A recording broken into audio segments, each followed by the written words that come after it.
नमस्कार, मैं कमलेश कबीर आपका एक बार फिर स्वागत करता हूं इस नए एपिसोड में। आज के इस एपिसोड में हम बात करने वाले हैं भारत की न्यायपालिका का। और आपको याद ही होगा, एक गाना है सब गोलमाल है। तो भारतीय न्यायपालिका इस वक्त जिस तरीके से काम कर रही है उससे लगता है कि सब गोलमाल है। दूसरा, जब भी हम न्यायपालिका में न्याय की मांग करते हैं तो हमें राजनेताओं का प्रभाव, उनकी पावर, उसको कभी नजरअंदाज नहीं करना चाहिए। इस देश भर में बहुत सारे ऐसे राजनेता हुए, बड़े बड़े घोटाले हुए 1947 के बाद से, लेकिन आज तक किसी भी बड़े नेता को कोई बड़ी सजा मिल गई हो ऐसा कोई केस सामने नहीं आता। अब आप देखिए, आज ही के दिन के घटनाक्रम की अगर हम बात करते हैं तो बिहार से जेडीयू के विधायक अनंत सिंह को पटना हाईकोर्ट ने जमानत दे दी। मामला क्या था? मामला था दुलारचंद की हत्या को लेकर। तो कितना समय हुआ बिहार के विधानसभा चुनाव के परिणाम को, विधानसभा चुनाव को, और अब इस जमानत को। दूसरा, हमने बहुत बड़े बड़े घोटालों की बात की, जिसमें एक बड़ा घोटाला चारा घोटाला, जिसमें लालू प्रसाद यादव को देश की अदालत ने 6 अलग अलग केसों में अलग अलग जगह से सजा, या हम कहें कि अपराधी घोषित किया, सजा दी। लेकिन सवाल यह उठता है कि वही लालू प्रसाद यादव कितने दिन जेल रहा। तो हजारों करोड़ रुपए की संपत्ति डकार कर एक व्यक्ति जिस पे आरोप सिद्ध हो जाते हैं, ना तो उसकी संपत्ति कुर्क होती है, ना उसके ऊपर कोई एक्शन होता है, सजा के नाम पर उसको सजा सुनाई जाती है, लेकिन वही व्यक्ति मेडिकल के बहाने जमानत के आधार पर जेल से बाहर है। अब इसमें जब हम अदालत के रुख की और प्रक्रिया की बात करते हैं तो एक तरीके से कभी कभी ऐसे लगता है जैसे अदालतें आंख मिचौली का खेल खेलती है। और ये सारी चीजें जो है, ये सारी सुविधाएं, फैसिलिटी जो है वो आम आदमी के लिए बिल्कुल नहीं होती है। क्योंकि प्रभावशाली व्यक्तियों के लिए सुप्रीम कोर्ट तक के दरवाजे आधी रात को खुल जाते हैं। तब ना सुप्रीम कोर्ट का जो जज होते हैं, ना तो उनको किसी की छुट्टी की जरूरत होती है, ना उनके ऊपर काम का प्रेशर होता है, ना कोई छुट्टी का दिन होता है। लेकिन एक आम आदमी की जो एप्लीकेशन याचिका है उसको लिया भी नहीं जाता है। अब सुप्रीम कोर्ट छोड़ दीजिए, हाई कोर्ट में कई दिन लग जाते हैं उसकी याचिका पर सुनवाई होने के लिए, अगर किसी की जमानत याचिका पेंडिंग पड़ी है तो। लेकिन राजनेताओं के लिए हमारी न्यायिक व्यवस्था में इस तरीके का प्रावधान है, उनको ये सुविधाएं दी जाती है।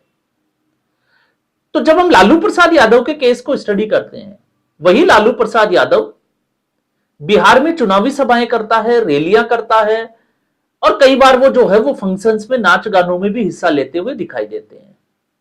लेकिन अदालत जो है वो आंख मूंद कर बैठी है, अदालत को वो सारी चीजें दिखाई नहीं देती है। अब ऐसी स्थिति में लालू प्रसाद यादव के खिलाफ एक दूसरा मामला, जिसकी हम बात करें लैंड फॉर जॉब्स की, तो चारा घोटाला, बिहार के मुख्यमंत्री रहते हुए, तो ये हम बात करते हैं 2000 से पहले का चारा घोटाला। और फिर यूपीए सरकार में 2004 के बाद से जब लालू प्रसाद यादव रेल मंत्री थे, तब लैंड फॉर जॉब्स का मामला उठता है। तो एक व्यक्ति 6 अदालतों से अपराधी है, उसको सजा सुना दी गई है, तो आप उसकी क्रेडिबिलिटी पर सवाल खड़े कर सकते हैं, यह आपका अधिकार है, और सबको दिखाई देता है कि वो किस तरीके से भ्रष्टाचारी हो सकता है। तो लैंड फॉर जॉब्स में सुनवाई चल रही है। अब यह सुनवाई, ट्रायल जो है वो कब तक चलेगा पता नहीं, लेकिन एक तरीके से इस वक्त दिल्ली की विशेष अदालत ने लैंड फॉर जॉब्स के मामले में लालू प्रसाद यादव की 1600 पन्नों की जो दस्तावेज मांगने की एक याचिका थी कि उनको वो दस्तावेज पढ़ने के लिए दिए जाए, वो याचिका ठुकरा दी है। अब इसको लेकर खबर बनती है कि लालू प्रसाद यादव को फटकार सुप्रीम कोर्ट, न्यायपालिका जो है वो सख्त हो गई। लेकिन फिर सवाल यह उठता है कि लालू प्रसाद यादव का ये जो इस केस में ट्रायल कब तक चलेगा। और कब तक जो है वो लालू प्रसाद यादव को सजा सुनाई जाएगी, और सजा सुनाई जाएगी तो क्या वो सजा जो है वो चारा घोटाले की तरह ही होगी। तो एक लालू प्रसाद यादव का केस है और दूसरा है अरविंद केजरीवाल का। अरविंद केजरीवाल के केस में जब हम लालू प्रसाद यादव के साथ कंपेयर करते हैं तो जब सुप्रीम कोर्ट ने जमानत दी थी, चुनावों को लेकर कोर्ट केस का जो मेरिट था उसके आधार पर नहीं दी। जमानत जो है वो अधिकार है और जेल जो है वो अपवाद है, इस तरीके की टिप्पणी करके सुप्रीम कोर्ट ने अरविंद केजरीवाल को जमानत दी थी और कोर्ट जो केस था उसके मेरिट्स पे कोई टिप्पणी नहीं की। लेकिन उस वक्त अरविंद केजरीवाल को लेकर अदालत ने यह कहा था कि वो इस केस से संबंधित कोई भी बात जो है वो सार्वजनिक तौर पर किसी मंच से नहीं करेंगे। लेकिन आम आदमी पार्टी का हर नेता जो है वो ऐसा कर रहा था। अब ऐसी सूरत में अरविंद केजरीवाल को 27 फरवरी को डिस्चार्ज कर दिया गया। तो आम आदमी पार्टी ने इसको एक अभियान बनाया, क्योंकि अरविंद केजरीवाल की जो स्थिति थी उससे पहले की हम बहुत चर्चा कर चुके हैं, दिल्ली विधानसभा चुनाव के पहले की। लेकिन दिल्ली विधानसभा चुनाव के बाद में अरविंद केजरीवाल को दिल्ली छोड़ने के लिए मजबूर कर दिया गया। अरविंद केजरीवाल दिल्ली छोड़कर हमेशा के लिए पंजाब शिफ्ट हो गए।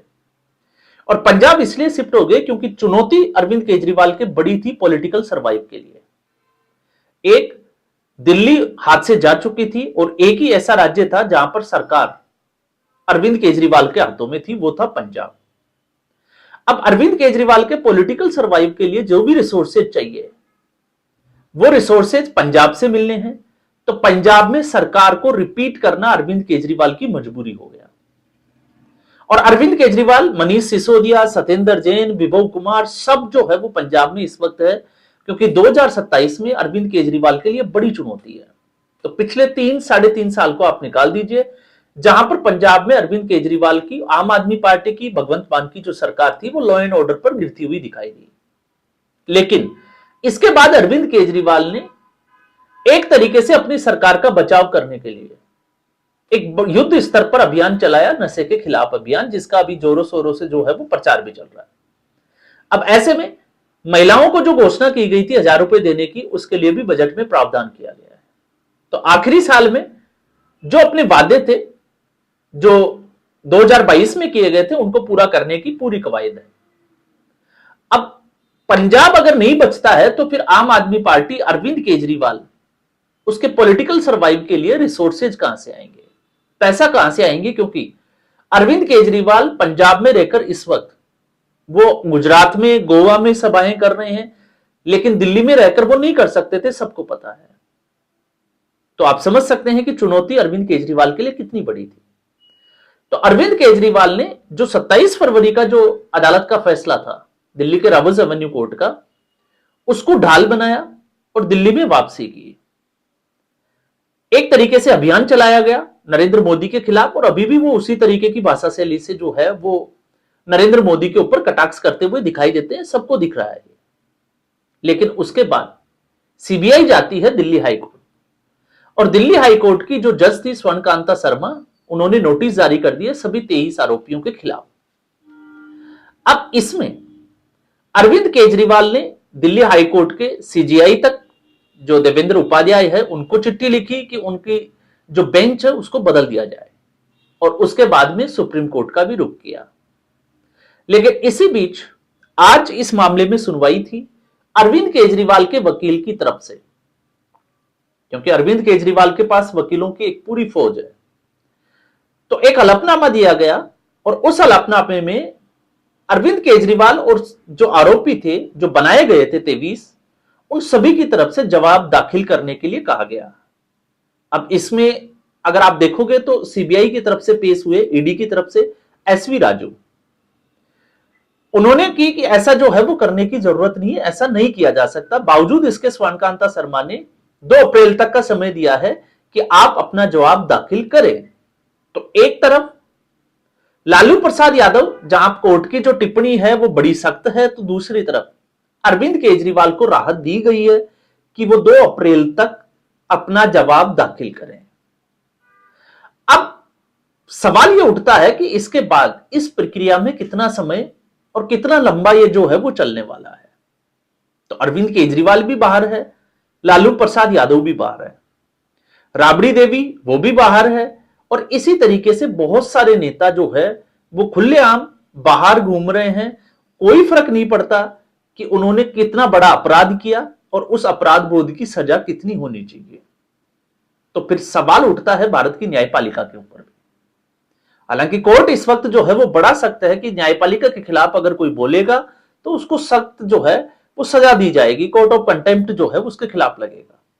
तो एनसीईआरटी में एक चैप्टर आया जिसमें न्यायपालिका के भ्रष्टाचार की बात की गई। सीजीआई सूर्यकांत जो है वो उखड़ गए, मामला जो है वो एनसीईआरटी तक पहुंचा, केंद्र सरकार तक पहुंचा, उसको वापस भी लेना पड़ा। लेकिन कुछ जिसको कहें कि अबूझ सवाल जो सबके जहन में घूमते हैं कि आखिर यशवंत वर्मा, एक महाराष्ट्र के सतारा का जो मजिस्ट्रेट है, जो 5 जमानत के बदले 5 लाख रुपए की रिश्वत के मामले में रंगे हाथों पकड़ा गया। इसी के साथ में 2009 का एक मामला, पंजाब एंड हाईकोर्ट का मामला, जिसमें 15 लाख रुपए किसी दूसरे जज के घर के दरवाजे पर पहुंच जाते हैं। तो आखिर इन लोगों को किस तरीके से डिफेंड किया जाएगा? और फिर सवाल यह भी उठता है कि आखिर इसके ऊपर सवाल खड़े क्यों नहीं किए जाए? आखिर आप अरविंद केजरीवाल, आप लालू प्रसाद यादव या कोई भी व्यक्ति हो, राजनेताओं के पास इतने बड़े वकीलों की फौज होती है, आखिर वो पैसा कहां से आता है? क्या कोर्ट को दिखाई नहीं देता? और क्या सिर्फ और सिर्फ सजा सुना देने से न्यायपालिका का काम जो है वो खत्म हो जाता है? उसके बाद जो प्रक्रिया होती है, जैसे लालू प्रसाद यादव की है कि जिस तरीके से वो खुले में, तो इससे क्या दूसरे जो राजनेता है उनको सह नहीं मिलती? यह भी एक बड़ा सवाल है, क्योंकि सबको पता है कि इस देश में ऐसा कुछ नहीं होने वाला है। और यही एक वजह है कि न्यायपालिका पर लोगों का भरोसा रात दिन कम होता जा रहा है। कभी यह भरोसा जो है वो बढ़ता हुआ दिखाई नहीं दिया। आम आदमी के लिए आज भी समस्या वैसी की वैसी है। लगभग 5 करोड़ के आसपास केसेस जो है वो पेंडिंग चल रहे हैं। अकेले सुप्रीम कोर्ट में 80,000 के आसपास केस जो है वो पेंडिंग है। तो आप समझ सकते हैं कि मामला कितना गंभीर है। लेकिन आज खबर यही है कि लालू प्रसाद यादव, उनकी जो याचिका थी उसको खारिज कर दिया गया, और अरविंद केजरीवाल की जो याचिका थी, उसी जज ने, जिस जस्टिस के खिलाफ अरविंद केजरीवाल ने अविश्वास जताया था, स्वर्णकांता शर्मा, उन्हीं ने जो है वो राहत दी है 2 अप्रैल तक की। अब देखते हैं 2 अप्रैल को इस मामले में जो है वो आगे क्या कार्रवाई होती है, क्या सुनवाई होती है। तो आज के एपिसोड में बस इतना ही। उम्मीद करूंगा वीडियो एपिसोड आपको पसंद आया होगा। वीडियो को लाइक करें, शेयर करें, चैनल जरूर सब्सक्राइब करें। धन्यवाद।